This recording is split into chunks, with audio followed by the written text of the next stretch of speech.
وای چې نن دومره لویه کامیابي په دې لویه کامیابۍ باندې څه وایي؟ بسم الله الرحمن الرحیم. زما پاکستان اور زه چې یم نو اس پی ایس سټوډنټ یم اور belong to اوډیګرام او زما مارکس چې دي هغه دي 1046 out of 1100 اوورال پری میډیکل کې زما فرست پوزیشن دی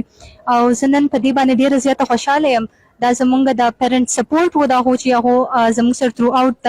جرني کړی و او زمونږ سټډي دا زمونږ د ټیچر هارډ ورک دی زمونږ سره چې نن ما دا پوزیشن واغستو دا ټول زه خپل پیرنټس ته او فیملی فرینډس ته هغو ته ډیډیکیټ کول غواړم. د ایجوکیشن دپاره د دې ځای ته را رسېدو دپاره د والدینو ډېره قرباني ستا مدر څومره په دې کې ایفرټس شامل وو چې هغې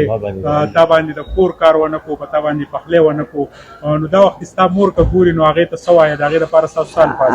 هغې ته خو به زه دا وایم چې د هغو د سپورټ نه بغیر خو ما ته نه ښکاري چې دا ممکنه وه. نن د هغو ډېر زیات سپورټ و زما سره هر شي کې زما ډېر سپورټ کړی دی او د هغو ګایډنس و زما سره چې نن ما ته دا پوزیشن ملاو شو او دا زه هغو ته ډیډیکیټ کول غواړم. څه مخکې د تلو دپاره څه پلان دی د اوس نه تاسو کوم طرف ته به ځئ د خدمت څومره جذبه ده د خپل خاورې د سوات د ضلع سوات لپاره؟ جی زه خو فیوچر پلانس مې دا دي چې میډیکل فیلډ ته به ځم انشاءالله خپل